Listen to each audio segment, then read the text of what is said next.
And welcome to take 2 of the Dark Horse Paranormal podcast. Yeah, we screwed that up. You didn't screw it up. Technical difficulties. Pain in the ass. I'm your host, Chris Carr. And I'm Kristen Johnson. And my hair is falling out at a rate I cannot even My God, me too. tell you.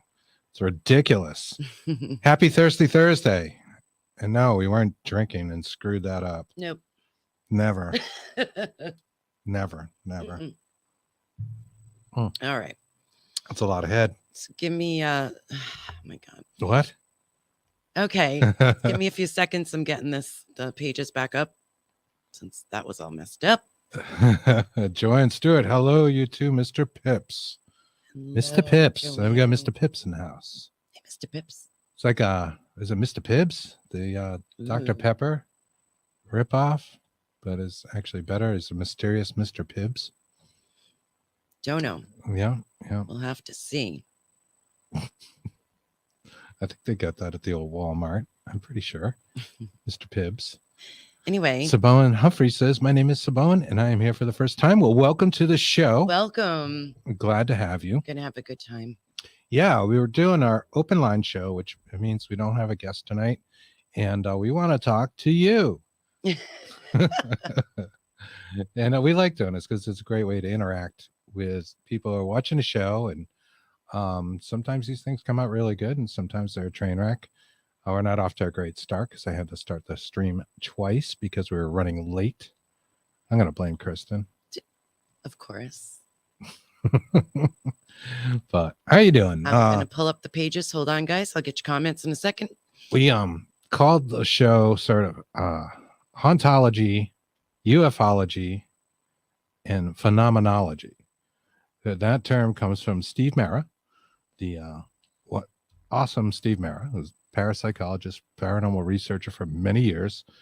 I was watching a video of him recently, and he was saying, hey, this stuff is so related, meaning the paranormal, and I know these UAP UFO sightings that we're seeing and some of the effects they have on people and things they both happens in both scenarios are so similar that they're tough to disseminate. We could just call it phenomenology. That's a nice one to say 3 times fast. Phenomenology. Do. Phenomena. That comes from the Muppets. That's Yes, a Muppets it does. reference, and we had some giggles with Carl Johnson Yes. over that, Yes, we did. which you can find in our archive somewhere, wherever you're watching us. Got to talk about our shirts. Let's see. Another comment. Joanne says, wasn't that your code fluke last hour? Code fluke. I'm not sure, but you know what? Fluke is a wonderful fish. It's called summer flounder, and you can fish for it here in New England. My mother loves that. Answers the question that Saboan had. I hope I'm saying that right. What are your names, guys? Oh, actually, I thought you said where are you from? Well, we're from New England, and I'm Chris, England. and this is Kristen. It's right there somewhere, doesn't it? Sam Thomas asks, how are you guys? But it probably means it to the people in chat. But we'll answer your question, Sam, because it's open lines, and we're doing pretty good. We're doing good. We are. If I can find our page, we'll if be you fine. Notice our shirts are very similar. Mm-hmm. And that is because last Saturday, instead of doing our Bigfoot and the Bunny show, we went to go see Godsmack. Yes, for the first The time. rock metal band Godsmack, who are from Massachusetts, as are we. And it was a hometown gig. And it was good to see. They did like a double set. One of the bands didn't show up. So he's wearing the front. I'm wearing the back so you guys can see here. That's right. 3 Days Grace. Which way am I? 3 Days Grace did not show up, so they got to do an extended set, and I've been wanting to see them for 23 years. Chris bought me the tickets for a Christmas/birthday present 2 years ago. So thanks to COVID. Back in 2019. Anne Marie Young. Yeah. I waited another 2 years and 4 months to go see them. So here we are. Got to see them. They were badass. Love them. It was good. It was good. They opened with a pyrotechnic, though, and we were a little high up. We were like in the second section, and we were kind of level with the thing, like a flame, but it made a bang. and that was like, you know, like a shocking thing. And then they came out and play I Stand Alone. But it was so loud, it immediately made one of my ears start ringing. Yeah, you and wouldn't have I got that. pissed off, and I had to think about this and think, man, I'm getting old. If it's too loud, you're too old, and maybe I am too old. You're not too old. So yeah, Just talking to my cousin last night about being old. Just wanted to say hi to my cousin Eric Johnson, who, thank you so very much. I had a great time speaking with you and catching up a little bit, and we must chat again. And hi to Kevin as well, Johnson. Missed you guys. sup, cuz. Sup, cuz. So Chris is feeling under the weather, as you can tell by his yeah, voice. yeah, I've been sick all week, and this is not paranormal related, really. But Do we know that? I was not feeling good, and I haven't been sleeping well on top, and you know, it's part of the reason. And yesterday I was cooking, and I was cooking for my child Logan, and making dinner, and I'm at the stove, and I'm making this kind of, you know, spaghetti sauce, meat sauce thing, and I'm stirring the pot, and I started to wonder if I had died. So I guess I was feeling a little tired, and like this was the afterlife. Afterlife. I realized I really enjoyed like cooking for my children. You know, like all It was these very. years It and was a stuff. happy moment for Chris. And I was feeling happy, and I just started to think maybe this is the afterlife, and I've passed on, and this is what it is, and I'm supposed to, you know, the goal I've changed. I'm just supposed to remember the good parts of my life and what was important in my past life. And I start thinking, geez, maybe I died in my sleep, and this is what, you know, ghosts experience. He's telling me this. How messed up is that? That's really messed up. I'm starting to convince myself, but I got a good night's sleep last night. I feel much better, and I'm pretty sure I'm alive. So I don't know. Oh, Jen says, "Oh no, COVID." Yes. You know, hopefully not. Hopefully not. I just saw that. I made a meanie face. I don't know. Well, I don't really know. I should take a test. I've got a few tests in the cupboard. That means I have it. Logan was sick too, and yes, got over it pretty quick, really. But yeah, it was really a weird feeling. Wondering, have you guys ever experienced that? Like, you ever have that idea, Kristen? You said this has happened to you before, where you wonder if maybe you had died and somehow like the timeline continued and you're living a different life. Yeah, you know, that was that my dream? That was a messed up dream. Yeah, or was it like, yeah, almost sometimes like I just feel like this because I don't know. I've been through a lot of shit, you know. Almost like an OB. You're not there, but you're there. It's like an out of body thing, and I don't know. Well, they blame everything on COVID. It's the new go-to. Well, it was a lot of go-tos, and I don't know how we didn't get it. So maybe I did. I don't know. But I don't know. There's a lot of phenomena. I've been binge watching a lot of YouTube videos, being sick and taking some time off, and I noticed the Lou Elizondo is making kind of maybe his final round of interviews for a while. Yeah. Lou Elizondo, who was the director at ATIP, a government agency that was tracking UAP phenomena, UFOs, I think from 2014 to 2017. And he's been kind of the spokesperson for that. And I'm sure you guys have seen him on TV and know Lou.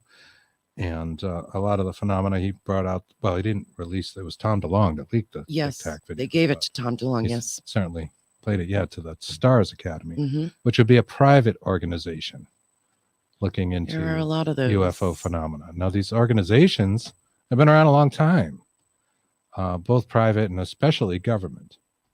And I think that's a fascinating thing to look at. I forgot. Go ahead. The Majestic 12, right? Yeah. Project Blue Book was out there, and they weren't exactly, throwing that in the media. It was discovered later. Oh, there's this Majestic 12 group. I found out recently about one of the groups was this was a private group called Aviary. Aviary. Yes. Aviary. Yeah. So I can say the word correctly. Aviary. It's called the Black Project. And the Aviary consisted of people like Hal Puthoff and others that are in some of the current groups that are out there doing this stuff. And it's all very related and fascinating, the different groups. So ATIP is gone. There's a new one to replace Oh, it. that's nuts. The name, the word, the Yeah, word it's not for as it is easy to remember terrible. as ATIP, right? This one is now, I don't even know how to begin to say the acronym, but it's Airborne Object Identification and Management Synchronization Group, to synchronize Washington's efforts to detect, identify, and attribute objects of interest in special use airspace, and to assess and mitigate any associated threats to safety of flight and national security. So there you go. That's kind of something. It's a mouthful. Tis. And if you can't say it, you're never going to remember it, and then you're going to forget that it even exists. So it seems like they're going a little bit more incognito. Lou, as always, has some kind of foreboding kind of news, always intertwined with a lot of his talks that something big is coming. And this Just hug your family. That's what he basically says. where he's going with That's that. what he And says. So people God's keep sake, asking just him the tell us. question, like what's coming up, and he alludes that something big is going to happen in the near future.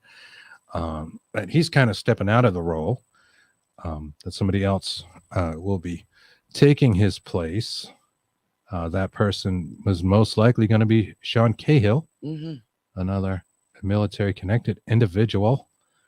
They're interesting, the pair of them. They, where I think Lou kind of looks like the American hero and maybe a science fiction movie. Sean kind of looks like the arch villain in that same science fiction movie. Bizarre, but he's right there. Look, I see him. Audience can't see him, but he kind of does. Look him up. I was watching Spaced Out Radio with Dave Scott. It's an awesome show. Been around for a long time, and Dave is awesome at it. And he calls him Rob Zombie. Yeah. Oddly enough, I guess because of his longer hair or something. So that was interesting. I recommend looking up some of those shows. They're pretty good. Pretty good. Yeah. Anne-Marie Young says, yes. I pet a bird this morning. It was real. It was real. We know pigeons are liars. Pigeons are liars. And birds aren't real. That is what they were saying. The comment she made above that, though, it's kind of funny. A year ago. And speaking of that, when we were doing our birds aren't real thing, because we kind of goofed on that for quite a few shows. We were having fun with that. And it turned out that the movement was fake. And I don't know if you guys know that, but the movement was a farce. And just to see what would how far it would go, what would happen, how many people they would pick up along the way. So that we had Terry Simonson on, who wrote a fascinating book on the paranormal. He's coming back, and Terry confirmed for us in his what is it? He's Nordic, I guess, accent. The birds are definitely real. My father, I can assure you. what was his father? Ornithologist. An ornithologist, and I can assure you, birds are real. To my country. He was great. It's wicked funny. He's great. He's coming back on. He was a great guest. Shella Barron says, I love your shirt. Godsmack is my fave. Yeah, well, we were just talking. If you just joined, we went to see Godsmack last Saturday and enjoyed the hell out of it. Yes, we did. Joshua Dixon wants to know if we're still on PUN. Yes, we are on Para-Unity. Yes, we are. We are on the Paralinks, the Paranormal United Network.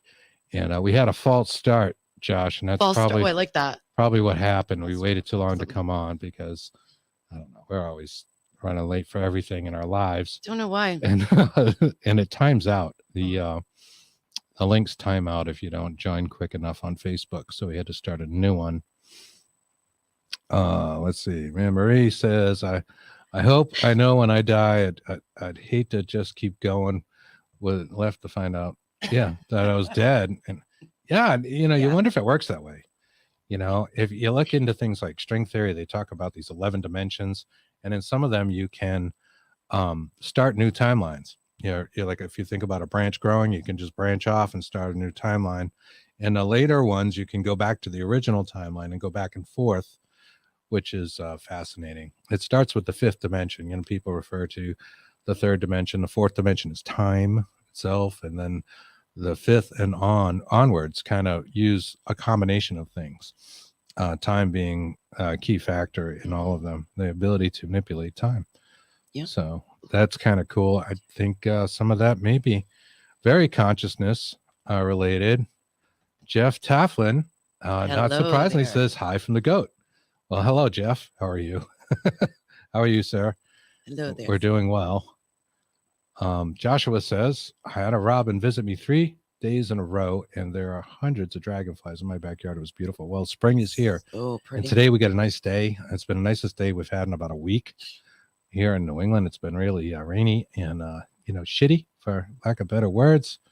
Kind of cold and started to go back to earlier spring, winter, it seemed, right? Yeah. Windy and lousy and the stuff that makes your bones ache. Yeah.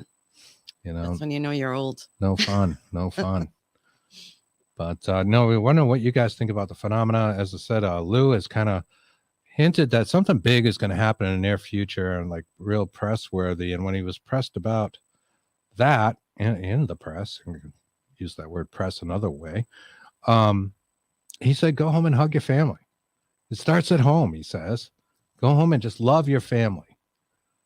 And I think that's like the creepiest thing you could possibly say. Like, is it so bad that, you got to go kiss your family goodbye, like we're done. I don't know.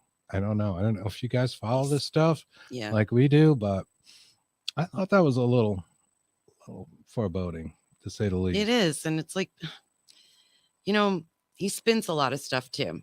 He does. And you got to remember, we love Lou, but we do. He did work for the government, not always known for their upfront, behavior and concerns with UFOs. Never. Never. I hate to say much about it because I would love to have him on the show. Have him on, but... but not really trying to bag on him. But no, it is one of those things you always wonder. And he was on a TV show too, right after he yes, tip, which I didn't. Unexplained, realize. I think, is the name of it. Unexplained, or it's on Unexplained. I don't know. I'd have to look that up. But yeah, I watched it the other night. I'm like, well, he's very smart. Now he has a couple of degrees. Yeah, I think he was saying that, and he's well aware, of things that are going on. Very bright guy.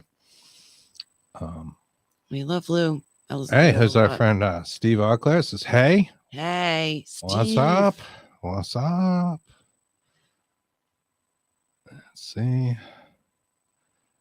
Jeff says, just glad no snow. Yeah, no, us too. I'm not sure where you live, Jeff, but we're over in New England and in the northern parts of the country that get snow. We're always glad to see it go. Unless you're in school and you get a snow day. And Maria says, May, it may be 80, it may be 20. It may snow. You never know in May. I always say Mother Nature's off her meds. Off her meds. Every year this time. Can't mess with Mother Nature. No. What was that commercial? I was just thinking the same thing. It's for like a butter substitute. Mess with Mother Nature. Don't mess with Mother Nature. Jeff says he's in Ohio. Okay, well, yeah, you guys do get some snow, but not as much. We're a little further north, but lots of haunted stuff going on in Ohio. It's a state that comes up on our radar all the time, it seems. I'm not sure why. Our friend Nathaniel's from Ohio. Lots of. We have a lot of people from Ohio that we know. Yeah, we do, and there's the Snake Mound, of course, in Ohio. Mm-hmm. Lots of haunted places, notoriously haunted places. The Snake Mound is really interesting. Mm-hmm. We talked to L.A. Marzulli last year and talked a lot about the Snake Mound in Ohio. It was fascinating. That's a really good episode, and you guys should look for that in the archives again, wherever you're watching us. It's on the Paralinks or one of our own pages, Dark Horse Paranormal or Bigfoot and the Bunny. It's in all places. Also on our YouTube, L.A. Marzulli. I think it's one of our more highly viewed videos, actually. He's an interesting character. Excuse you. So, yeah, getting back to this ufology, hauntology connection. We want to know what you guys think about that. Certainly, poltergeist, noisy ghost behavior can be attributed to aliens. Bad dreams, something that goes back forever, nightmare, that kind of thing. Certainly the dream state is related to alien abduction phenomena and also runs very much through the paranormal and people having bad dreams, seeing things in their dreams. certainly connecting with the dead and having conversations. It's a common thing. Hello, Nikki Cameron. Jeff says, don't forget the groundskeeper at the Bel Air house. Bel Air. Oh, yeah. Yeah, fascinating. So let's see, what are some of the other things we wanted to talk about with this phenomena? Some of the other parallels that we see. I don't know, like what kind? I mean, there's so many other ones that we could talk about. I'm trying to get Paralinks up. Sorry, Courtney. Yeah, we I'm having a hard time with that. had a little of an outage as well as a late start. That was part of it. Yeah. Again, we did that last week too. Yeah. Killed the power. Yeah. Oh, yeah. We got a power strip, I think, is on never the way heard you out. swear in 5 seconds so much of my life. I know. 5 seconds. I'm like, oh my God. I know. Yeah. Lloyd Auerbach standing by, and we're chatting with him before we go on the stage and go on the show, go live. Same difference. And yeah, knock the power strip out. Yep, that was fantastic, folks. Yeah. And thanks, Courtney. Jeff says, just like UFOs, and I think he's making a reference to the Bel Air house, and I don't know what the groundkeeper story is, Jeff. But if you would like to come on, this is open line, so I could send you a link if you'd like to tell us the story. You can put it in chat. It's up to you. I'll send you the link on Facebook, and you can join and tell us that story, because I'm not actually familiar with the groundskeeper at the Bel Air story and its affiliation with UAP phenomena. And story. Like to hear it. Definitely like to hear it. Yeah, no, of course, there's lots of stuff. I know I've talked about this before, and I heard Steve Merritt talk about it. It's probably where I got it from. Steven Spielberg having cases on his desk, when he was researching the movie Close Encounters of the Third Kind. A lot of them were just straight up paranormal cases because the phenomena is so similar. Mm-hmm. These things do happen. There's a lot of truth kind of leaking through the fictional movie. You're right. That's how we ended up coming up with that. Yeah. A poltergeist scene, things flying around, that sort of thing. It happens. It definitely happens. Avi Loeb. That's what I wanted to talk about. Avi Loeb. Yes, the Harvard professor. Yes. Who has founded yet another privately organized group, like groupthink, big thinking group of esteemed people to form the Galileo Project. But and in doing so, and these are people I believe have put off in it. Lou is involved in it and putting the people together. Jerry, what was Jerry? Cantrell. I don't know. No. Oh God. Sorry. I'm sorry. Yeah. Sorry. People. We just don't know anything today. No. Sorry, guys. Jerry. I think it would be there. No. No. See, it figures the first show my cousin watches, and yeah, we can't remember anything. All right. We're usually pretty good. We're usually on. But there's so much stuff that we've written down and not written down, and yeah, that happens. And we wanted to talk about him a little bit. He's a biologist. He's the guy that figured out Atacama mummy. As a matter of fact. Oh, that's Stephen Greer. Yeah, but that's not what I'm talking about. The guy who figured it out and debunked it. Oh yeah. We watched it. Yeah, that's right. Nolan on him. Nolan. Jerry Nolan. No, Thank it's Gary. You. Gary Nolan. That's why. Dr. Gary Nolan. Nolan. You got me saying Loeb and stuff. Yeah. All right. Dr.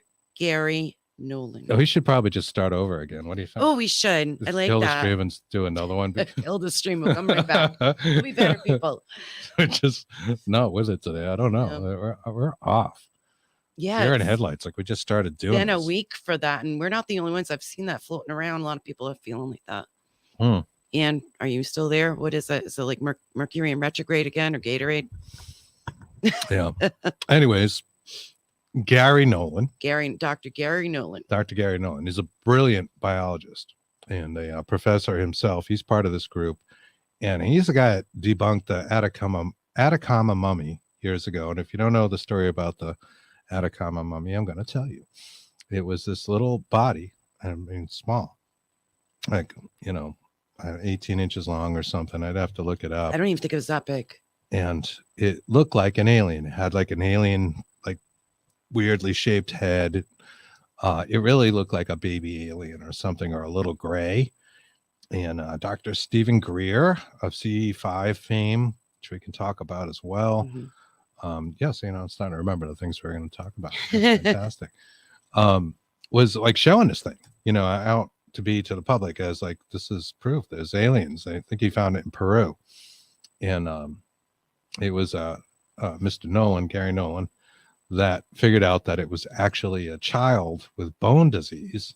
Like it was old, and they had mummified and wasn't a mummy at all. And I was so pissed off. I didn't want to know anything Chris about was wicked mad. We don't about Greer at all. see his picture on our feed. It's like, because I really like the, this Atacama mummy. I was like into it. I was like, wow, there it is. They actually found one finally. It's kind of like Bigfoot. You don't find the dead aliens laying around. Supposedly the government does. Yeah. Supposedly there was that autopsy on Fox, back in the 90s. It looked really fake. If you guys remember that. Jeff. Bye, Jeff. Bye, Jeff. Good night. It was great seeing you. Thanks for coming by. All right. I guess that means you're not coming on. Well, fine. Well, if you're in the audience, you'd like to come on. You have no, I'm just kidding, Jeff. And thanks for joining. Yeah. You'd like to come on and, tell us a little bit about this, or if this is open lines. Back in the day, Art Bell had open lines, and that's where we take that phrase from, the late great Art Bell. And it was open phone lines because that was the tech of the day, and people would call in, and some of the greatest shows ever on radio were open line shows on Art Bell. Very, very into that. So you guys are welcome to come and join us as well. Sure. Or you can tell us in chat. We'll put it up on the screen. We can talk about it. But getting back to the societies, right? So now we have the Galileo Project. Avi Loeb, a brilliant guy. And what Avi wants to do is go out in the Pacific Ocean. He was in the news recently talking about this, and basically uncover what he thinks is a UFO, but was reported as a meteor, interstellar meteor, no less, from outside our solar system. That is how it was reported and is documented by the Space Force. Okay, and this actually goes back to 2014. I thought this was kind of interesting that the Space Force even tracks meteors. That's something they do. Yes. I haven't seen that on the show yet. Like I was telling Chris though last night, I'm like, well, I would suspect they would because they're Space Force. So I'm sure they're tracking a lot of stuff. No, they tend to come from space. Yeah. Junk. But very few things, hit the Earth that came from another solar system. Most meteors come from asteroid belts, around planets. We had a couple in our solar system, right? There's two. There's one. We have two. Right. There's no one by Jupiter. I can't think of the name of it because I can't remember anything today. I don't know. And there's one closer to Uranus, or maybe it's Pluto. I'm not sure. And that's where our asteroids and meteors tend to come from. The Kepler Belt is what the Kepler. So right now, if you go to space.com, you'll see the article. There's two asteroids flying by the Earth. One will be tomorrow, May 6th. The other will be May 9th. One passed by our planet. I don't know if anybody knew that, on April 28th. It was really close. And I have a quote from them. Someone quote, "There's even a curated list of asteroids available that the agency monitors, which requires more attention because there is a tiny statistic. I can't say that word. Improbable chance of impact," end quote. And that's scary. They have like a list of asteroids that are going to come really close near the Earth. And yeah, they don't know if they're going to impact us or not. That's right. Fearmonger. That's great. That's right. And this asteroid that crashed into the Pacific, that it was an interstellar asteroid. Avi Loeb, again, a Harvard professor, brilliant man. This guy, he's not some bozo, tinfoil hat. And we got some tinfoil hats up there because we're bozos. This guy, we use them too. Not like somebody like us telling you, believes that is not a meteor, that it was actually a spacecraft that fell, and he wants to use magnets to unearth it. And he is a part of this, who founded this privately funded group, the Galileo Project. Which is So, pretty darn cool. If you ask me, it's like a big magnet. Wants to Interesting. pull it out of the water with it. Another group of individuals, and in fact, I think there's some overlap between these individuals that's been talked about if you're on Twitter, and I've had some good conversations about this with Nathaniel, is a group called the Invisible College, who named themselves after a Jacques Vallée book. It came out in 1975. Jacques Vallée gets our greatest respect. Really been at the cutting edge of all this phenomena for many years. Still out there talking about it, and is part of these groups. I think he may be part of the Galileo Project. In fact, another group they called themselves the Invisible College. And the book Jacques detailed the work of a group of scientists studying UFO phenomena, and sure enough, an actual group comes out and does it. That's pretty darn cool. Yeah, they're a little mysterious, a little bit mysterious. I know one of their people in the group, and I can't remember her name, was talking about Jack Parsons, and our respect for Jack Parsons, something Nathaniel and I were talking about. And Jack Parsons was, what he founded the aerospace company, I believe, kind of like Bigelow and Adair. He's an aerospace engineer.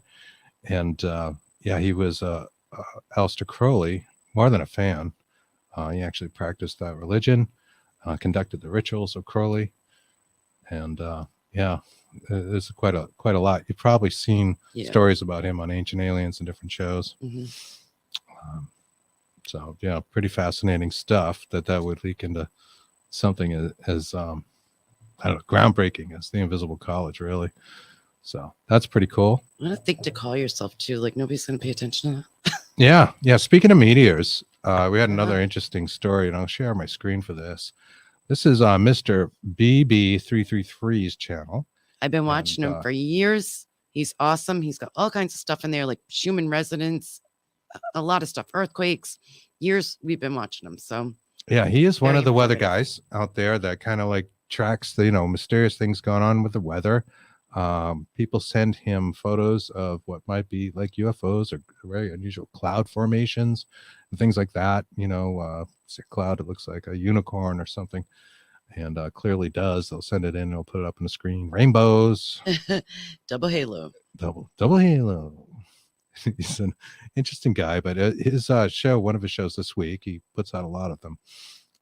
He talks about these meteors that were captured. Somebody had sent this into him on a still cam in a yard. I don't know if it's like an anti-theft type cam or one of those things, a Nest, or one of those still cams, a Ring or something.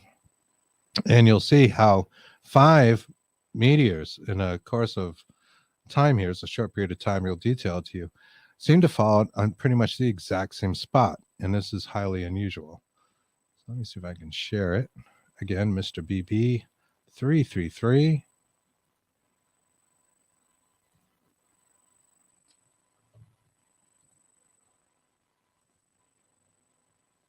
Bring this up.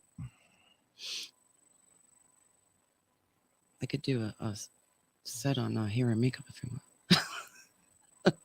It's quiet. Okay, we're going back down to Trenton, Florida. Guys, we're in a tree here. We did a video about 4 meteors showing up on the same outdoor camera pointing to the north, which is quite exceptional. Well, now there's been yet another one show up on the same camera in the same exact location. And get this, at almost the same exact time, within 5 seconds of another meteor that almost, what looks like from the camera's point of view, impacts the same exact tree. You're going to have to see this to believe it. I would not have believed it if I hadn't seen it. And here we go. We're going down to Trenton, Florida, which is along the west coast of Florida. Okay, here we go. This is the first meteor, February 20th, 3:30 a.m. All of these are 2022. Here was the second meteor. This camera has not moved. It points to the north. March 7th at 11:43 p.m. Okay, that was March 7th. The third meteor, April the 9th, over here on the right side of the field of view, came through at 10:31 p.m. on April the 9th. Now we're at April 25th at 11:43 p.m. over here in the same location on the left. Now we've got yet another one to add to the collection that this camera has detected right there, April 30th at 11:19 p.m. Yet another meteor falls out of the same exact part of the sky above the same location, picked up by the same camera at the same man's house, Ken Garton. Now, check this out. The meteor that came through on March the 7th came through at 23:43:10. That would be 11:43 p.m. at night. And here's the meteor right there. And notice the tree down here on the left. See the tree? Obviously, there's the meteor. It looks like it's going to impact the top of that tree, but it's not. It's just a point of reference. Pay attention to that tree. That was on March the 7th at 23:43, 10, 11, 12, and 13. Okay, check this out. 49 days later, nearly to the exact second, it happens again in the same exact hour in the same location. Remember the treetop that we were talking about? This is the same camera looking in the same direction. He doesn't touch it. There's that treetop, right? This is a different night. This is on April 25th, 11:43 p.m. We're going to look at the exact time right over here in the lower right-hand corner. It's 23:43:05. The other meteor came through at 23:43:10, 5 seconds apart from the same exact time of night, and the meteor was in the same exact location. See the treetop? This one here just went out a little sooner than the other one did. How's that possible? Look at the clock over here. Within 5 seconds of the other meteor on a different night in the same exact spot. Look at that. Even at the same angle and moving at about the same speed. There's the two times on two different nights, 23:43:06, 23:43:12. How is that possible? That is unbelievable. Like I said, if I hadn't have seen that, I don't think I would have believed it. So now in this same exact location in Western Florida, there have been 5 meteors in 75 days in nearly the same exact location, 2 coming in on 2 different nights at nearly the same exact time. That is absolutely unbelievable. But you saw it with your own eyes. I saw it too. I've just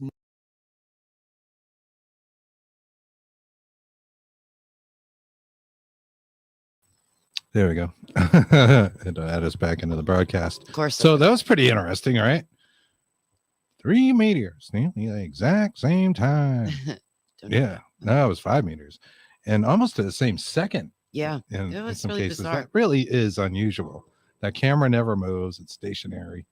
For something to go around like that, and then I don't know, it's just there's something weird with that. Definitely, Greg. Holy crap, he says, yeah, something definitely weird. Yeah. No, Marie had said May 10th through June 2nd is for retrograde. Mm-hmm. I'm assuming you mean Mercury Yes. and Gatorade. Gatorade, and That very well could be, and I guess we're off to an early start. yeah. Well, we are, at least. I don't know. A lot of Greg people are. Koss says, I have to say myself and retrograde don't mix. And I understand. I never believed in it for like years. And then like one morning I was driving to work and I heard that was a Mercury retrograde, and like everything technological just stopped at work. It broke, and I was like, my God, this is so difficult. There might be something to this. Yeah. You know. See, Greg, we have a lot to talk about. Yeah. Holy crap. He says in reference to the meteors, tons of activity down here on the West Coast. Absolutely. The UFOs that seem to be everywhere. I don't know if Joshua, are you talking about UFOs in general? Are you talking about quakes? Anne-Marie says no such thing as coincidence. And I have to agree, you know, that is a lot. And I just thought it was very funny in the same week we were talking about the Avi Loeb thing. And that news came out a few weeks ago, but about meteors in general, and to find out the Space Force tracks them. I just thought that was interesting. Space Force. The Space Force. They're tracking meteors. It's the real one, not the one on Netflix. Well, look at the deeper thing there. Like, why?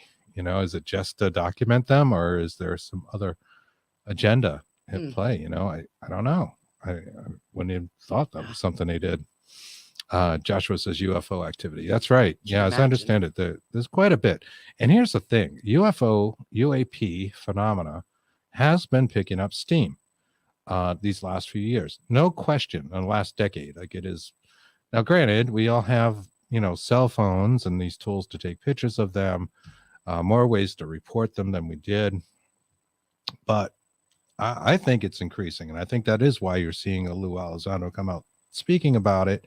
The government actually admitting, the Navy saying, yeah, that footage is real and that really happened. And the things that Lou talks about that are still classified seem even more, you know, I don't know, obvious that this is not something from another country doing it. They're not drones. It's probably not our own tech, you know, as a way to, I don't know, throw that out there, you know, military strength, like wink, wink, nudge, nudge. It's a UFO.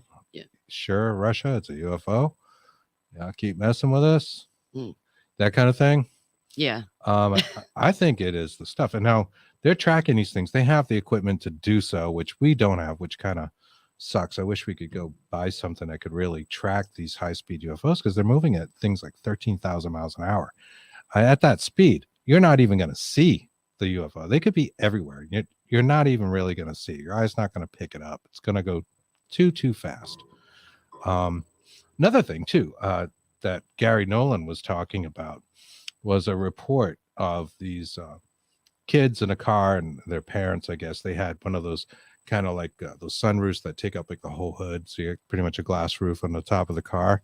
And they were looking up, and they saw a craft above their car, like 30 feet above their car, and it was huge. It was a big craft while they're going down the highway, and they had the sense enough to take a picture of it.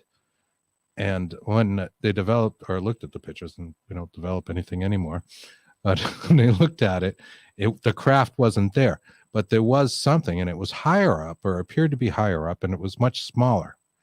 So that lends itself to like maybe what they saw was a projection, which is something that I've talked about. We talk about with the Tic Tacs and these kind of things.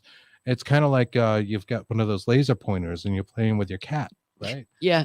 Except we're the cat, right? Exactly. We were goofing on this the other night. Yeah. You know, because you could, you know, zip that around and wow, it's going really fast, right? The little dot, you can make that thing screw. But of course, the projections, you know, have some kind of at least partially solid in some way, you know, like more like a hologram or something that's flying around. Let's see, we got here some more comments. Joshua Dixon says, I saw several near Central Command in Tampa and one in Clearwater. All right, UFOs. Yeah, see, lots of people have had these experiences, and most people do believe in them, you know, which is fascinating. Dang, I wish was camera ready so you can come on. Yeah. Oh, yeah. You can come on and talk about it. Hurry up. Do your hair makeup. Hurry up. You can do it in audio only if you're, you know, you're connected. I can send you a link, Joshua, if you do want to come on and tell us the story. We would be glad to have you on. This is open lines once again, folks. Open lines. Open lines. Questions, comments. Got a lot of people out there. So yeah, well, somebody. We would love to have you on. Let us know, and I'll send you a link right on Facebook. You can click and join us. So yeah, no, that is fascinating. The idea of these being projections, and that's a possibility, right? That is something. It could be part of the tech. We don't know. But moving at 13,000 miles an hour, you can't buy anything, you know, from UFO.com or some website that's going to help you record these things. Ghost box or whatever. Yeah, right. You can buy spirit boxes. You can buy some paranormal goodies. Yeah. You know, tools, but UFO tools are a little harder. I mean, you need a good camera. Military grade, you know. You gotta hope that one stops. He said, "Let's do it. Send him a link, baby." All right, I will send you a link, Joshua. All right, let me see here. I guess I gotta do it. Fight. Oh, that was easy. Sit up. Sit up. No, that's fine. I don't know what you guys think about them. This phenomenology. Do, do, do, do, do. Mhm. Seriously though, but yeah. I'm looking for comments. Can't see them up there now. Steve, are you still watching? We need his input as well. Steve and I were talking about this a little bit before the show, actually. Really? And oh, look at this. I'm gonna adding you now, Josh. What was I in the shower? We were talking about the religious implications, which was in a paper, and I'll share that paper with us a little later. And it's about the Aviary, the group I mentioned earlier, where they called each other bird names to be even more on the down low, which I thought was interesting. And let's see if I can send a message about the implications to religion if the government really did come out and just say, hey, these things are real. And that may be part of why they just allude to stuff and don't tell us the whole story. All right, Josh, I sent you the link. All right. Just click that and put in your name. And if your camera's not working or whatever, that's okay fine. too. As long as the audio's working, you'll be good. We'll bring you right on. There you go. Back to StreamYard. And Steve says he is still watching. Yes. Yeah. We were also talking about the Vatican and how much stuff they have in their basements. They must have like 8 miles of stuff, like the Smithsonian. I still want to know why they saved the Pope's blood after they died. I would really like to know why, like a real reason why. Right. That's a real thing. They do that. They take Pope's blood and they put it in this very ornate, beautiful, fancy capsule-like device and put it away. On the shelf next to the other ones. This beautiful, elaborate. Maybe the thought is they could bring them back eventually or something. I thought about that too. Maybe. Yeah. Clone. Yeah. I don't Clone know. the popes. Clone the popes. Clone the popes. Ian. I'm a cloning popes. You bring them all back at the same time. Yeah. Wait for that. Still the smokestack. What do you guys think about UFOs? Yeah. I got to clone the popes to figure that out. Yeah, and stupid government doesn't have to tell me what's real or not. Damn Skippy, Ian. So now waiting for Josh to join. You got the link now? If I send it to the correct Joshua Dixon. Oh yeah, yeah. There's a couple of them. Oh my God. Otherwise, we might have just some weird random guy, some rando, some rando join. Like, hey, dude, you know anything about UFOs? Paranormal? Come on. Yeah, see the connection? How cool was that? Yeah. Should do that one time. Yeah, it'd be fun. In band camp. Yeah, we should do that. Yeah. Once when I was in band camp. What? One time in band camp. Oh, Steve wants to go. He's like, send me the link. All right. All right. We'll get you on too, Steve. We'll give Joshua a shot here to get on first, and then you're next. You're next. Open lines on the Dark Horse Paranormal Podcast. Live. Where we make mistakes. This is why people pre-record podcasts. I'll let you in a little secret. Yeah. Wink, wink, nudge, nudge. Well, we've done pre-recorded stuff, and it's much easier. It comes out much better, but it takes us forever to do. When we do a pre-recorded audio podcast, of which we have some, if you look for us on wherever you get your podcasts, you will see some of those out there, podcast land. A lot of them are kind of produced. You know, we did the production, and we get to do a million takes to say, you know, words like phenomenology. Which after sangria, which we were drinking a lot when we made some of those podcasts, it would take a while to get that right. Em wants to know what's the deal with so many people being hacked and hackers are causing chaos in our lives. Yeah, well, yeah, a good friend of ours, mutual friend of ours. I think that's what you're referring to. Mm-hmm. And I'll leave his name out here just out of privacy reasons, although he's telling everybody, hey, you know, his profile was hacked. Me. I'm the real one. Was hacked, and some people around him as well. So I think somebody is really mad at them because it wasn't just him. Yeah, it was people close to him as well. So yeah, interesting. And device is not connected. Let me see. Hold on 1 second, guys. Bear with us. I'm going to see if we can talk to Josh. Joshua Well, just bring Dixon. him on. It says device is not connected, but I know the camera wasn't working, so hopefully the mic is. Oh, okay.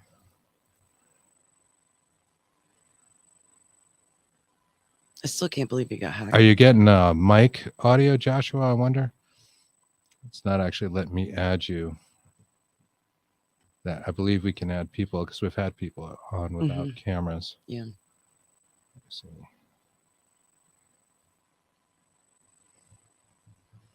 Might be having some trouble with the mic. You might have to drop and rejoin or look at that when you first come in to make sure the mic is working. There's a bar that shows you, your mic level.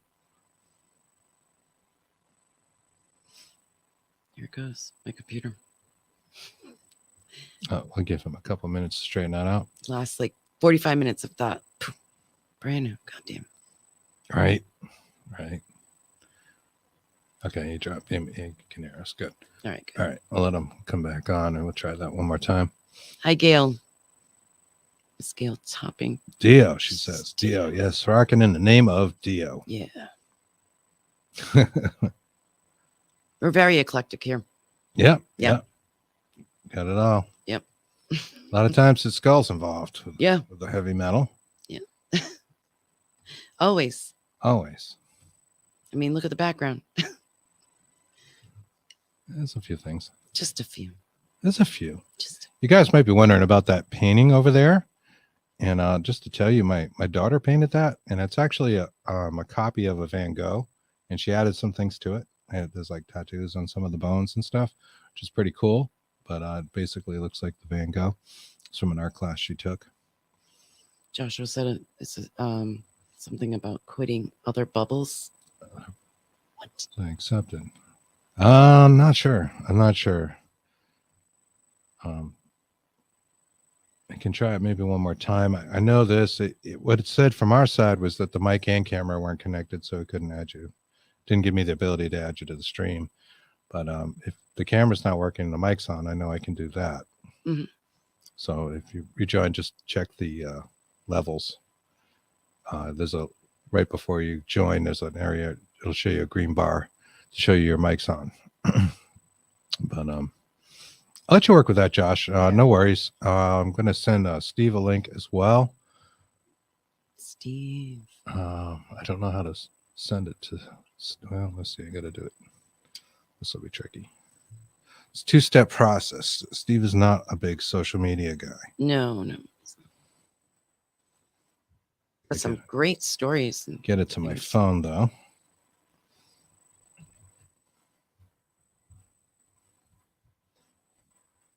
There's a will, there's a way. Let's see here. And to that thing about the hackers earlier, I've seen a lot of people lately getting hacked, but we think this is something totally different than the other ones. But still, everybody's I don't know how they do it. You keep changing your password. Still, they end up getting in anyway. Right. Messing up people's lives. Wicked bad. I thought it would have been one of these like guys in a hut in Nigeria hanging out with the prince. Oh my God. Kind of thing doing it. But the way it seems like they're targeting the people around that person, I suspect it was somebody they know. Yeah, most definitely. It's a definite feeling right there. All right, Steve, I'm going to text you the link right now.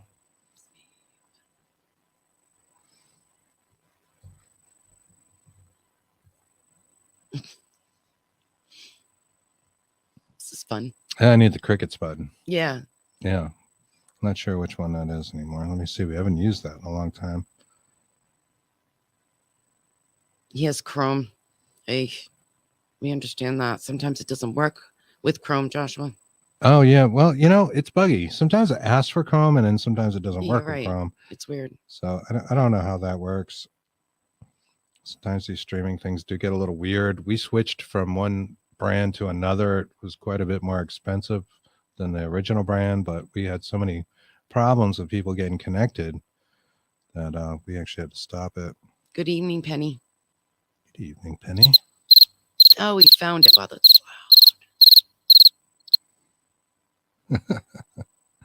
Crickets. loud. Keep doing it. No, don't No. make it loud. No. I got this one too.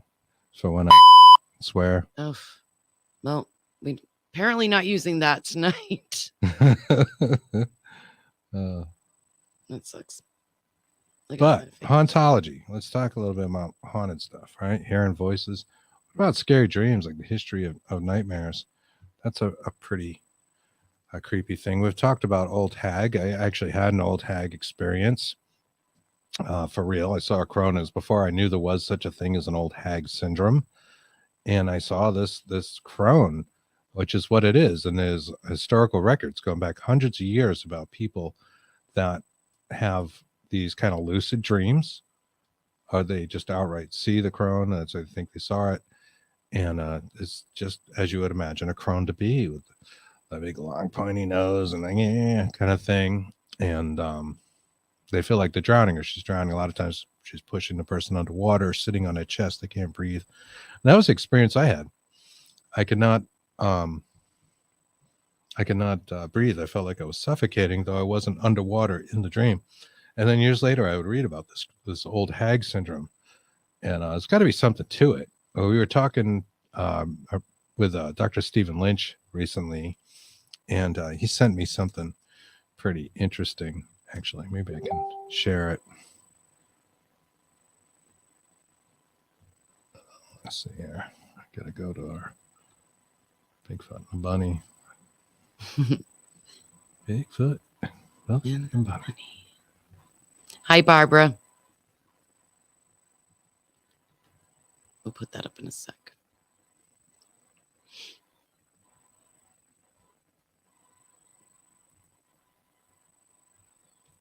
There it is. I'll bring it up. Oh, that's that thing. Yeah, it's really cool. Yeah, it might have been the original old hag. Gail Topping says, The Dresden Codex. I know plenty of old hags. Let's see. Steve, I see you there, and I'm getting kind of the same message that was getting with Joshua. Come on. He says, Joshua Dixon just said, I clicked it and a porn site came up. Oh, my God. Come on. We didn't do it. We didn't do it. I think Steve just dropped. No time different. That's awful. Are you being serious? Wow. He said, if not tonight, you'll do it at another time. And that's All wonderful. right. Thank All right. you. Yeah. And maybe we're We having do some these a issues lot. too. Yeah. You know, we just went live with this one instead of because we screwed up the first one. And I don't know if the rules are different somehow, instead of like doing a link and ahead of time. But he swears. Yeah, I believe you. And now Steve popped up here in our backstage, and he had the same message as you. So I don't know, Steve, what were you getting? Let us know. Maybe we're just having trouble and we're supposed to quit and rejoin. I'm not sure. Yeah, it's a little hard to do that. So the week we're having. We're going to keep our open lines to chat, I think. Right. We're right. We got to be in retrograde here. Mercury in retrograde. I don't know. know. There's something out there. I don't know.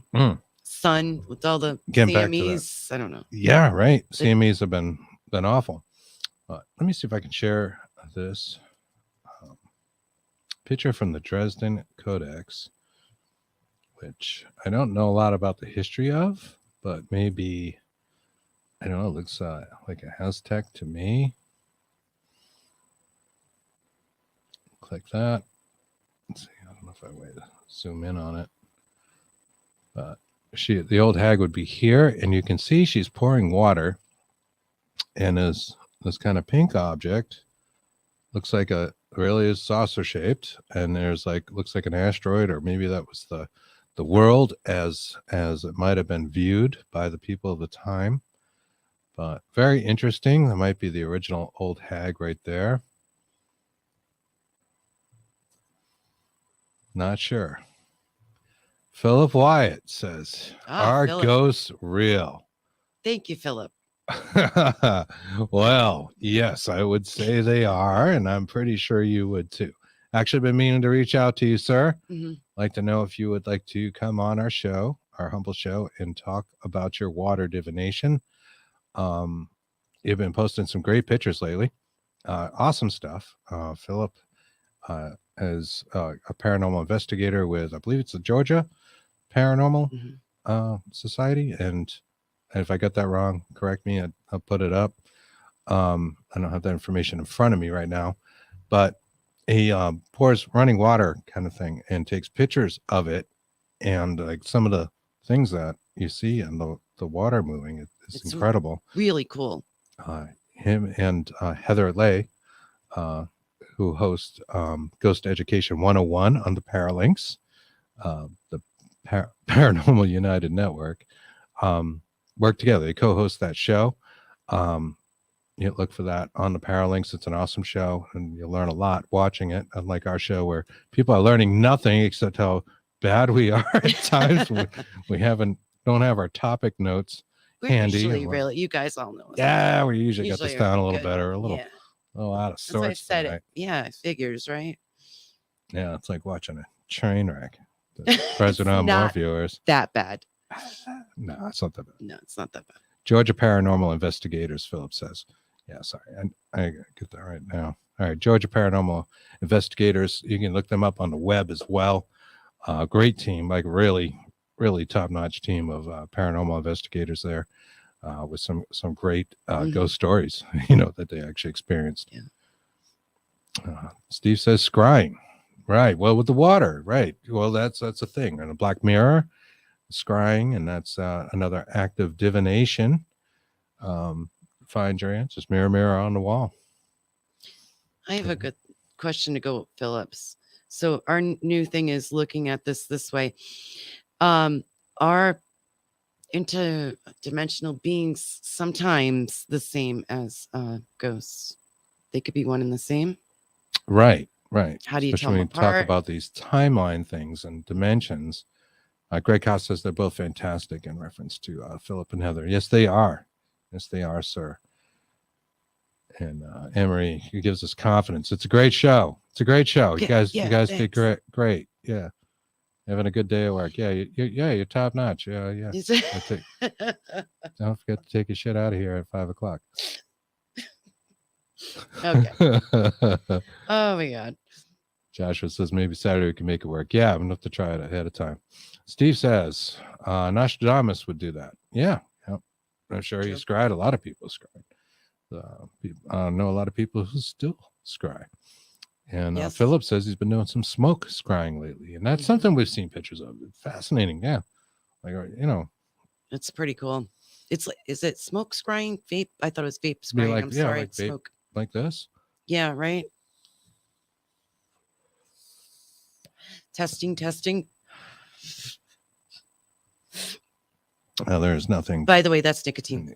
Yeah, I don't think we're even supposed to say that. Oh, shoot! I don't want the young smoking. Certainly wouldn't do that with any other substances. Philip says interdimensional wouldn't be ghosts. I believe. I think it's maybe their own species. Ghosts are human and walk the earth. Right. And when we talk about ghosts, we are mostly talking about deceased, the discarnate people, right? And when we talk about things like Bigfoot, maybe the aliens, we're talking about interdimensional things, supposedly, maybe a different consciousness, maybe like a super consciousness, things that have been with us this whole time, like the old hag, who may exist as some sort of like elevated consciousness with abilities that we don't understand and is right before us, since the dawn of humanity as we know it. I think that's very possible. In the one of the books I was reading, I need to finish reading, by Rupert Sheldrake. Physics of Angels is the name of that book, and Matthew Fox is a theologian. A great book. They talk about angels being with us since the Big Bang, and angels actually meaning like the word fire and some of its derivations, and that there's a good chance that these things have always been there, and what we think of them as angels or what we think of as demons may just be bigger. I don't know if bigger is the right word here, but I'll say like a super consciousness kind of thing, something that has the abilities that are beyond what we see, and maybe why we can't see them. They might exist in a different frequency, a different spectrum of light. We just can't see them with our eyes. I go with frequency. They're right here, Right. and they have abilities that we just don't imagine because we think we are the kings of everything, being humans. And I don't think that's really true. No, I think there's but it's more above the perception of most people. We think we kind of dominate the earth and that kind of stuff. But there may be things right here that we just don't even know, including those aliens moving at 13,000 miles an hour. Are an interdimensional being that can pop into our existence and pop out. Right. It's one of the explanations for why we don't find a dead Bigfoot. Then they die, they go back to the other dimension. Or, a lot of hypotheses about the Bigfoot. I agree with Philip, though, that it is a question, and people do question that, and I agree with you.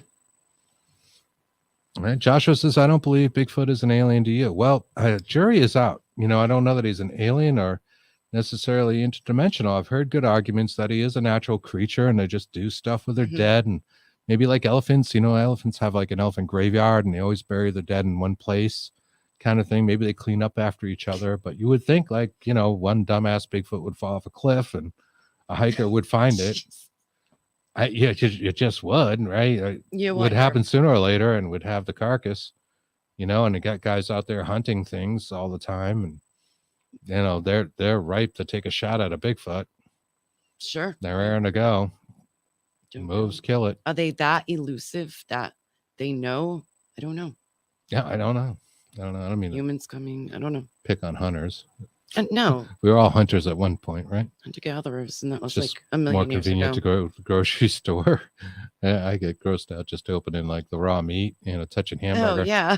Making meatballs. You guys like that? You're making the meatballs and get that slime on your hands. Or meatloaf, and yeah. No. Nah. Yeah, we could. Not a big fan. That's funny. It's kind of true though. Why? Yeah. I don't even dominate my own house. My dogs do. Right. Well, you're intelligent, but I think people as a species feel like they dominate the planet. We're kind of like the kings of everything, but we may well not be.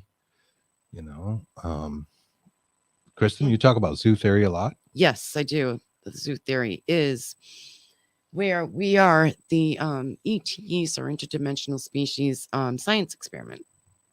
And they monitor us, and it's basically like an ant farm. Have you ever had an ant farm when you were a kid or whatever? And yeah, that's what they do. They monitor us. Right. That. Right. It's just theories, though. We don't know. It would be something like antelope or whatever. Herds of antelope. A lot of times scientists will, shoot a dart in one and make sure that the herd is healthy. And it wakes up and comes to and it runs off to go find the other antelope. And what's its memory of that experience? Maybe it did dream it was probed or something. Maybe it was probed. Right. I don't know. I don't know how we check these things. They probably do check the reproductive abilities of these animals, scientists and people that care about these things. And who knows if the same thing is happening to us, which takes me to another point. Cattle mutilations. Yeah.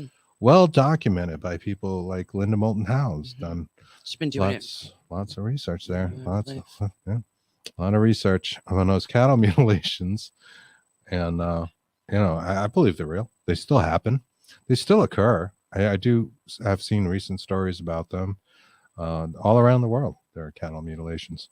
Sometimes they pick up the cow seemingly based on the injuries of when they find the cow and then just drop it from a height, and then the cow's dead. And I don't understand why they would do that. There's no scientific reason, I guess, other than to see how high you can levitate a cow before you let it go and have it survive. But oftentimes they do autopsies on these cows and they're missing organs. Yeah, they're missing organs. I just heard a story. It's recent in Australia. The cows apparently have 3 stomachs, and the well-known, well-respected veterinarian autopsies the cow. And they cut it open and they find the first stomach. I guess they're all laying on top of each other. Flip it, the second stomach, go to flip it. No third stomach at all. It's not even there, and there's no incisions to remove it. It's just not there. How do you explain stuff like that? How do you explain it away? And are you afraid that there'll be more human? I say more because there is some records of human mutilation. And what would happen, if they can levitate cows and drop them from 50 feet or whatever it is, they can levitate people, maybe crowds of people. Imagine a busy city street and the entire crowd gets levitated 50 feet up in the air and just dropped. So have they done that yet? And then they what kind of telepathically, telepathically go and like the Men in Black with that little poof, that little pen thing. Is that what they do to us? I don't know. Joshua Dixon says some hunters never return and become meatloaf for Bigfoot.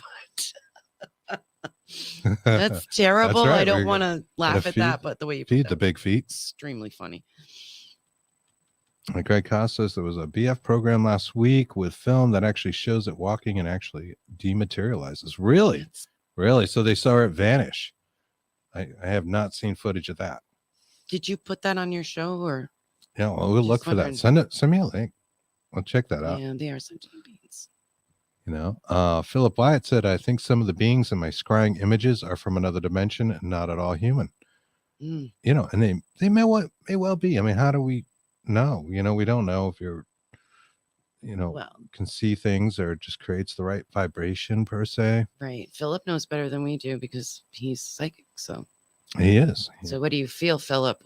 Is that what you? Well, I think you just told us. Yeah, you get, but different ones. It's pretty wild. Wish I could do that. Joshua says he totally believes in a parallel universe. Yeah, as do we do as well. Absolutely. Philip says some shadow people like the lurkers are just studying us. So perhaps they are. I'm not sure who the lurkers are. That's something we can talk about though. Hide behinds. Are they the hide behinds? Perhaps, yeah, could be. It's the forest dwelling ones. All right, and fairy stories. Fairies are another. Yeah. Being thought to be interdimensional, may well be. I mean, there's a lot of cryptids out there, a lot of cryptid sightings, not a lot of data. There needs to be more data, and interdimensional is a good fallback for that. But another thing Lou Alzano was talking about was the theory that they, being the UAPs or aliens, may have the ability, and didn't say this is a true thing, is I'm sure he would correct me, may have the ability to like manipulate your cameras. And I think there's a name for this. So people taking pictures of things that are alien, and this would include cryptids, that things maybe we're calling cryptids of fairies that are alien or interdimensional in nature, the ability to screw up your electronics. Yes. Maybe that's what's happening to us. The little man that keeps running around. Our electronics keep screwing up. I swear to God, we have one. Yeah. I feel it's an elemental. Yeah, we may well. He doesn't. There's always things around us. No question. What do you guys know about shadow ghosts? All right, Shadow Man.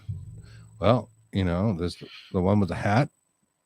Has a long history. There's documentaries built around him.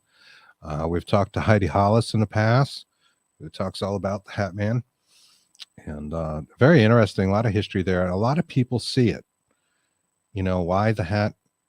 I don't know. Yeah. And then there's shadow people that are sometimes like a glimpse. You catch a glimpse of something, and we had this experience in a haunted cemetery near us. It's called Elder Ballou. It's in Cumberland, Rhode Island.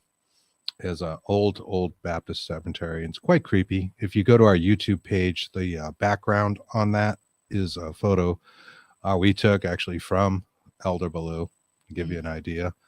If you don't know what that is, look up Dark Horse Paranormal Productions on please subscribe. Yes, like and leave subscribe. A comment. YouTube is a stickler with these things. It's hard to get those videos out to people. That'll help. But you can see a picture right there of Elder Ballou. But we were at Elder Ballou one day and working our way around. It wasn't particularly paranormal. We were doing some different sessions, and it's a cool place to visit. We got toward the outer wall, and I saw I'm like just in my peripheral, just to my left, a gray figure, I could make out the head, the shoulders going down. It was right there. And I saw him for a split second, and I would have just thought it was something in my eye. I mean, I'm kind of a skeptic. A lot of times I debunk myself constantly. We both I do. don't think everything's a ghost. Believe me, that's not where Mm-mm. we're coming from. But we've seen actual phenomena enough to know that it exists. Okay. So I saw it, and I was talking about it, and you had the I was standing recorder on the going, right and side of him. yeah, I we had had the a, recorder going. I'm like, yeah, right. and I started to talk about it, which is I just thought was weird because I like really saw it clearly, but just for a split second, like, oh, I just saw this figure, and right in front of us, these branches. It was as if a branch, I went and I there's flipped like a the hedge over there, like kind of, this. not a hedge so much as Yeah. just wild woods growth, like pulled back like a catapult, just unfurls and snaps in front of us, makes a noise, and yeah, there was and no it wind was or odd. anything. It was really It odd. was It was not like something that scared the happens hell out of normally me. naturally. Just like, what are the chances? Like, somebody Yeah. would have had to bend the branch back, and we would have had to been there at the right moment 3 weeks later in a day, and have it just snap out like that. Yeah. And it was Listen, like, whoa. No. This I was like, I'm out, you're in. Here you go. Here's the recorder. I'm going. Right. And here's the thing: when we played the audio back, we got an EVP right after the snap. It went, "Get out." Yep. Craziest thing, we played it on a show before. So yeah, that really happened. It's clear. It's kind of crazy when and it's why do they say get out? Yeah, it's such a common thing. Help me and get out. And they know our names. How the hell do they know our names? I don't know. They can read it. Now there's another commonality. Wow. Common factor with hauntology and ufology, right? Knowing your names, knowing things. More than one abductee, and I know I've heard this on Grant Cameron's show, another great researcher out there, really super great podcast. Check him out. Talks about an abduction experience where the aliens told the abductee, we present ourselves from you, we read you, we take everything from you. Very interesting. You can talk about psychic phenomena and the ability to read a person or get information from a person. Apparently, the aliens can do that and sometimes present themselves as something you might imagine that alien would look like. Mm-hmm. Now, that's a good point. There's somewhere I wanted to go, and I couldn't think of it in front of the show. See that? No, we so went you through, like, see this. Yeah, it took us crap. took us a while to get that one out. Right? So the aliens can present themselves like, if you imagine them to look like the Greys aliens that we all see, they can present themselves that way, even though they might look really completely different. Maybe in a holographic, again, getting back to projections and things of that nature, form, just show themselves that way. I think this is true of ghosts. I think this is why we have the roles we talk about on the show, why they might take the role of the woman in white, take the role of the little child in the graveyard, and that sort of thing. It's because it's the stuff that we have all grown up with and know. UFO sightings over time have changed. In the 1800s, they looked very much like Zeppelin balloon type things that actually existed. Yes. They would have arc lights on them. They would be a little different in that regard, but overall they describe them that way. I know I've told the story many times about the colonial first sighting of the colonies, the Mass Bay colonies. Gentlemen in a boat on the muddy river off the Charles see what was basically a flaming pig in the sky. They have a time-lapse experience. 6 hours goes by. They don't know where they are. They find themselves upstream of that river, a couple of miles, like 1 to 3 miles. I forget exactly how much, but they were actually upstream of the river. And I didn't know that part of it when I first told that story.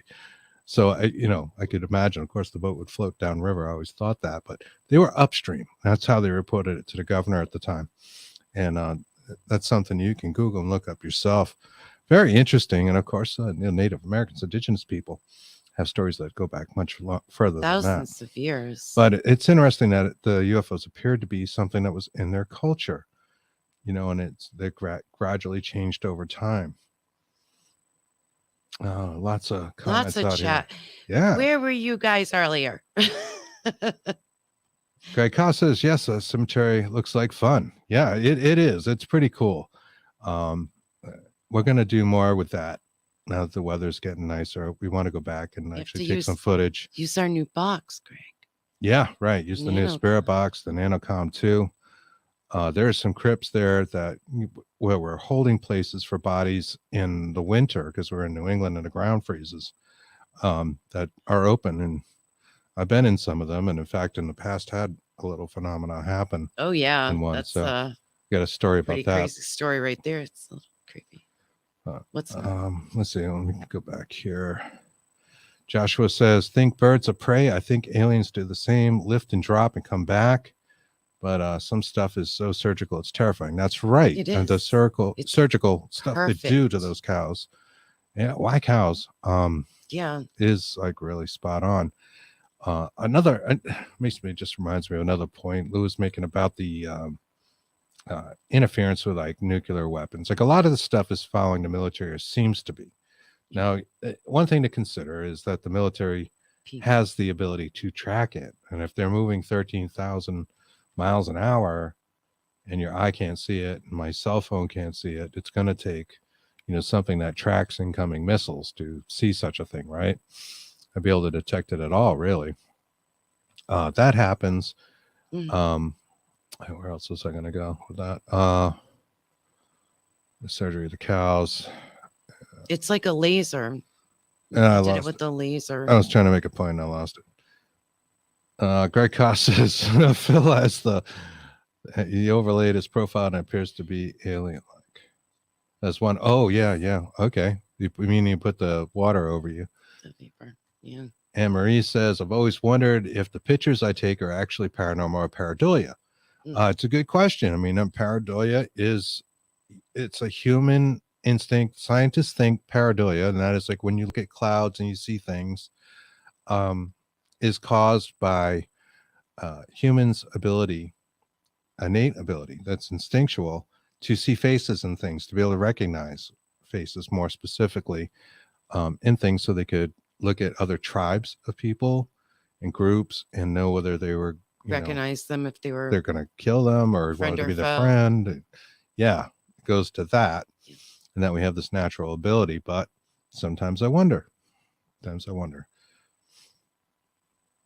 And Philip suggests that was with smoke. Joshua says, cool. I saw a video of a 5-inch fairy in England. It clearly looked like a human female. It was absolutely jaw-dropping footage. I'd like to see that. Yes. I know there's been a lot of not so real ones. Yeah. But that doesn't mean the one you saw wasn't real. It sounds like the little man that send me a link. I'd love to see it. Like it. We'll throw it on the show. We can all look at it. Yeah, we'll put that up, video up. In the Paranormal 101 presentation on Ghost Ed, I go over the shadow people categories. Yeah, so definitely check out Philip and Heather's show. Actually message Heather. I know she has a new book out. Heather Leigh Landon. Lots of good ghost stories. I'd like to have her back on as well to talk about them. Graveyards are very active, says Cameron Swolger. And yeah, they can be. I mean, in our experience, a lot of times we go during the day and that surprises people. We'll do day trips to like a cemetery kind of thing and kill an afternoon, because paranormal isn't always at night. That's really just movies and TV showing you that, or that you got to be in the dark at all times and use infrared. Infrared sees a different spectrum than our human eye. And for that, I think it has value. But necessarily, doing something at night, I don't think they sleep during the day and are up all night kind of thing. Nocturnal. Yeah, then nocturnal like a cat. I think also, as well as that, I believe that they know.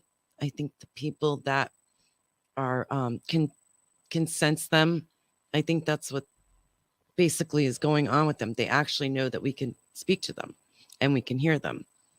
Right. They know. I think that's part of why between the people we get more activity. So it's our true belief in that activity can exist. If you go in skeptical, it's hard to convince a skeptic, and the skeptic will have trouble gathering data that's good enough to convince them. That's right. That's kind of how that works, which is sad, but we need skeptics. You need to put a skeptical eye on stuff. Absolutely. I mean, we certainly, we can get so into our data. We found we were haunting ourselves. Yeah, that was bad. Honestly believe that if you focus on some particular haunt or spirit, you're going to attract it. And that is real. It was real in our experience. Mm-hmm. Like I've heard stuff like this, but when it really started to happen to us, Yeah. you know, When it like happens first things to I got you. to seeing stuff and like things are going real awry in our household. Yeah, it was really bad. That's crazy. We've talked about it on the show, and I mean that was real. We were obsessed with it. We were thinking about it all the time, you know, and that we were so blown away that we could talk to the same spirits in our own house. Yeah, it's that not was an smart, attachment, huh? you know. Yeah.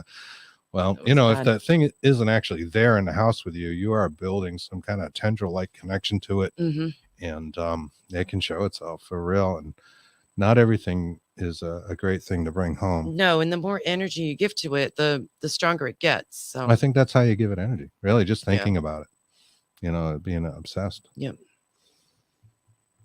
Philip said they always want us to get out. please leave. Not please leave. Right. Right. I don't know why. It's a classic thing. Eddie Murphy used to say that, right, in his stand-up routine. Yeah. You know, guy going to the house they're looking at a new house. Get out. That's right. Let's get out of this motherfucker. Done. And yeah. Let's see. Joshua says could be two different souls. That's why sometimes they manipulate the soul voice asking for help to get you to leave because they are holding them in a layer of sorts. That's interesting. It's interesting. Philip says, are they possibly giving those images of what they want us to see through telepathy and aren't physically there? Yes. I think that is part of it. And that's with the ufology tie-in. It seems like this might be happening with the UFOs as well, a UAP phenomenon, that maybe some of these things we're seeing are sort of holographic in nature. I mean, it has to be some substance to it. All right, here's another thing, and I try not to forget it as I say it. What about the UAPs that go into the water, right? Oh, that video. This is interesting, right? We got a video we're going to show. They can go be submersible, you know, and be like they call that USO. It's USO. Thank you. You're welcome. Unidentified submersible object. The water doesn't really splash the right way. We had noticed this in one of the Navy videos that they had released. And I was like, there was some splash, but it wasn't what you would think because this thing is like screwing. And it kind of splashed in the wrong direction. And again, Lou Alzano was talking a little bit about this in an interview over the last year. And he was talking about the water appearing like what it would be like if a helicopter were flying over the water, almost vibrating. Right. Yeah, and then went on to talk about alligators, and a male alligator can releases apparently these kind of frequencies, sounds very low, extremely low, like a human ear doesn't pick it up, and it will vibrate the water as it goes into the water. And we can't hear it. Yeah. And the water will kind of like ripple in a certain way. And he was equating the way, and apparently he's seen a lot more video than we have, right? Because most of the good stuff is still classified. Of course. The water appearing this way.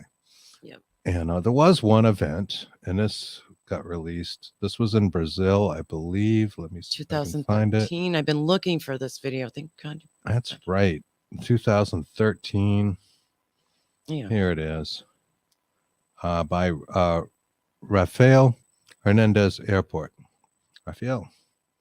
In Aguadilla, Puerto Rico. It's Puerto Rico, not Brazil. Sorry. Oh, that's right. I'm sorry. I should remember that too. Yeah, no, we were looking at something else in Brazil. It was actually the thing we were looking at was a Gary Nolan thing. Oh, where he was investigating, researching some debris that was found on a beach in Brazil. That is very hard to explain, this debris and its origins. It doesn't make any sense why anybody would build this thing. Yeah. Hold on one second. Let me share the screen, show you this video. This is pretty good. It's in 2013. Yeah, I've been looking for this video for a while. It's just a few minutes. Now watch this thing.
So, yeah, I think that's nuts.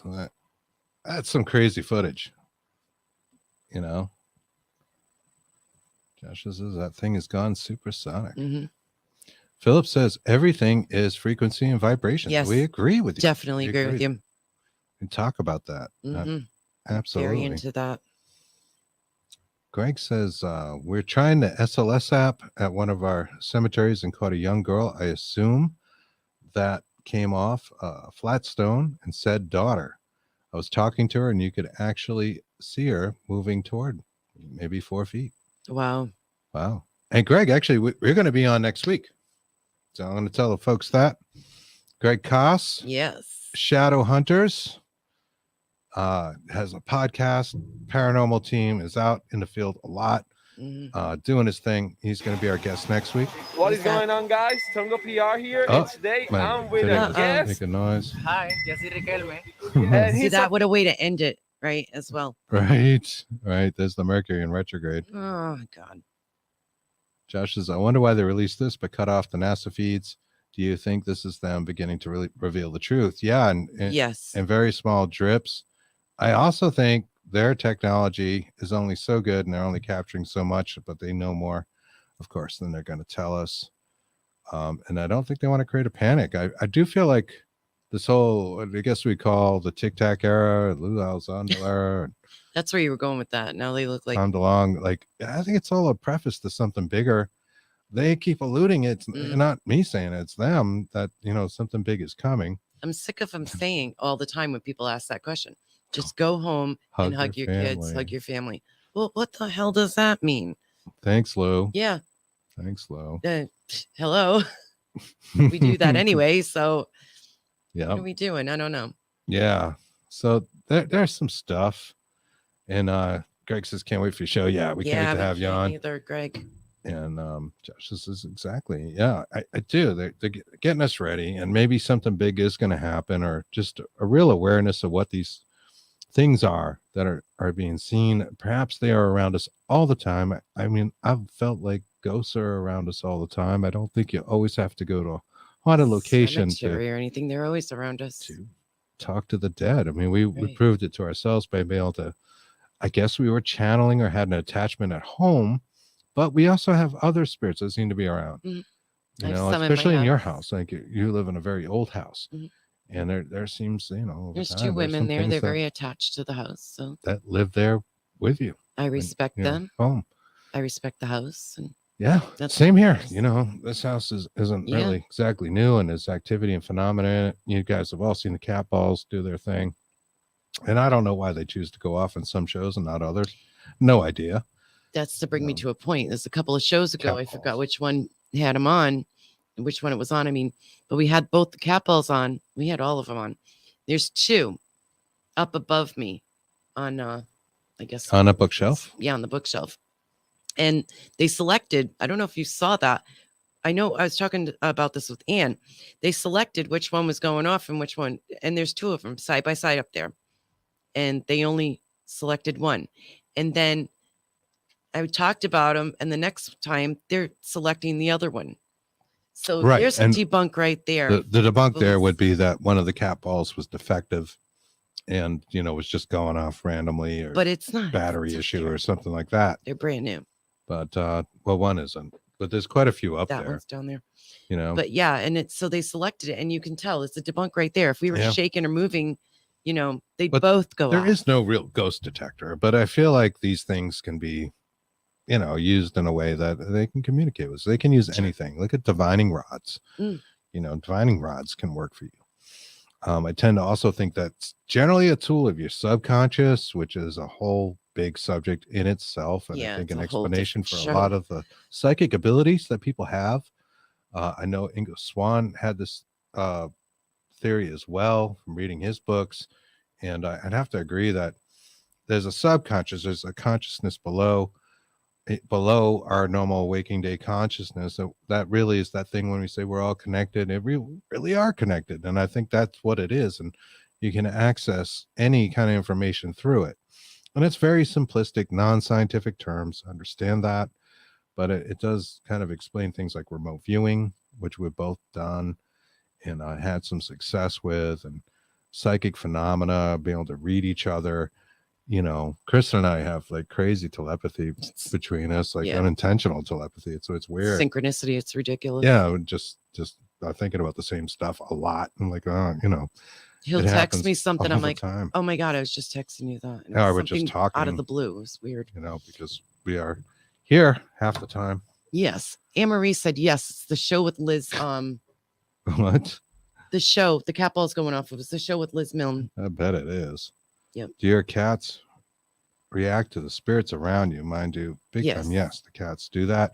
I've got a video of the cat actually. Yeah. Following a ghost. It's out on that Dark Horse Paranormal Productions YouTube. Have you asked them to join the show? Well, yeah, I think we've brought it to the attention on the show, and when they were active and mentioned it. A lot of times we have a guest and we try not to distract. I know one night, I forget who we were talking to, they were just going crazy back there. And I think it was Robert Lindsay Milne, wasn't it? If it was, probably, yeah. Yeah, we're like, sorry, Robert, but the cat balls. He's like, what?